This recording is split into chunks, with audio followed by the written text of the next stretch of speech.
सुभाषराव तोडगे आणि बोला बोला. मी वैभव अजित नलवडे. वैभव अजित नलवडे सरपंच बोलतो. बोला बोला सर. माझा एक अर्ज होतं लेखी स्वरूपाचा अर्ज होता.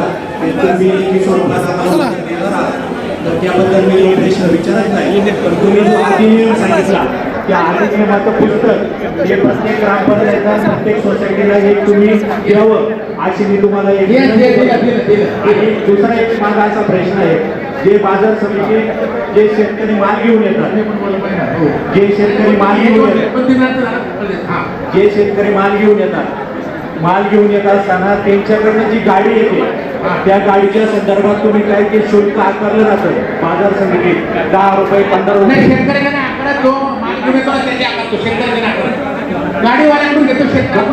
पण ती गाडी आपल्या वार्षिक सभेच्या निमित्ताने जो काही मार्केट कमिटी स्थापन झाली आणि तेव्हापासून जो काही चर्चा आहे आपल्याकडे पाहिजे आहे तर त्याच्यासाठी आपण सर्वजण सभापती असतील, सर्व संचालक असतील, प्रमुख नेतेमंडळी असतील आणि सभासद असतील शेतकऱ्यांच्या हितासाठी जे जे करता येईल ते करण्याचा प्रयत्न आपण सर्वांनी केला पाहिजे.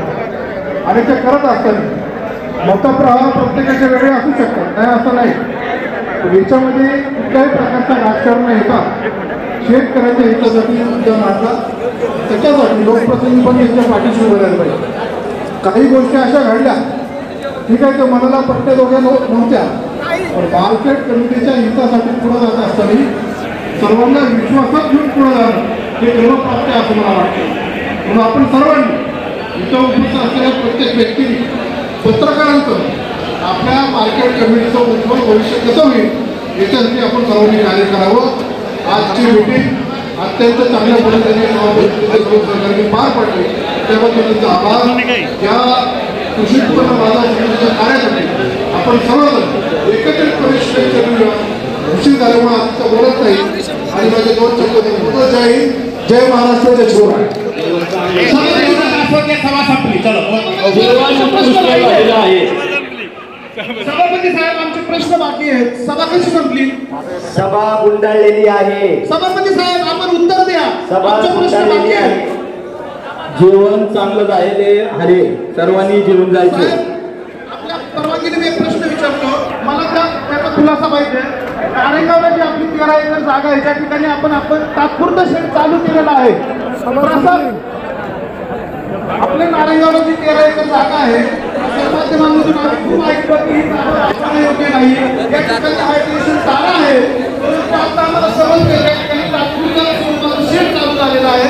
तर जागा येणे झालेली आहे, हायड्रेशन तारा असताना ती जागा येणं कशी झाली याचा आम्हाला खुलासा द्या. आणि ते आता तात्पुरतं शेड कसं चालू झालं जे की जागा वापरणे योग्यच नव्हती.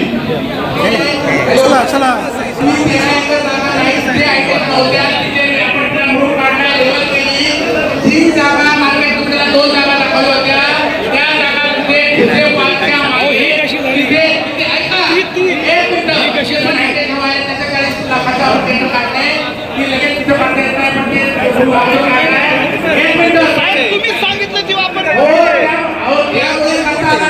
त्यामुळे सांगतो आपण आणि त्याचा 3 वेळा त्यांना काढलं होतं. आता त्याचा अतुल शेठ बरोबर आहे का? अतुल शेठ बरोबर आहे ना? बरोबर आहे ना? तुम्हाला माहिती आहे ना? बरोबर आहे. अतुल शेठ माहिती आहे. अतुल शेठ म्हणतात तुमचं म्हणणं बरोबर आहे. आम्हाला माहिती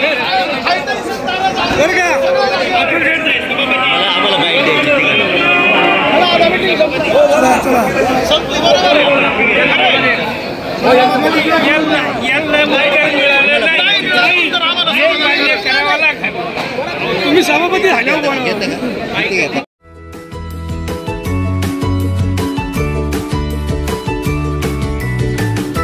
बातम्या शेतीच्या,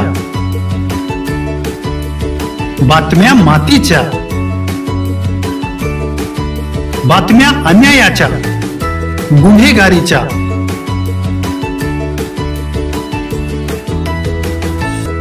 राजकारणाच्या आणि समाजकारणाच्या, शोषणाविरुद्ध बुलंद आवाज, जनसामान्यांच्या हुंकाराची गाज, सत्कार्याला प्रोत्साहन, दुष्कृत्याला अनुशासन, निर्भीड, निस्पृह, सडेतोड, बेधडक आणि रोखटोक म्हणजेच विघ्नहर टाइम्स. शोध बातमीचा, ध्यास सत्याचा. आपलं चॅनल, आपली बातमी. सबस्क्राईब तर कराच, पण बेल आयकॉनवर क्लिक करायलाही विसरू नका.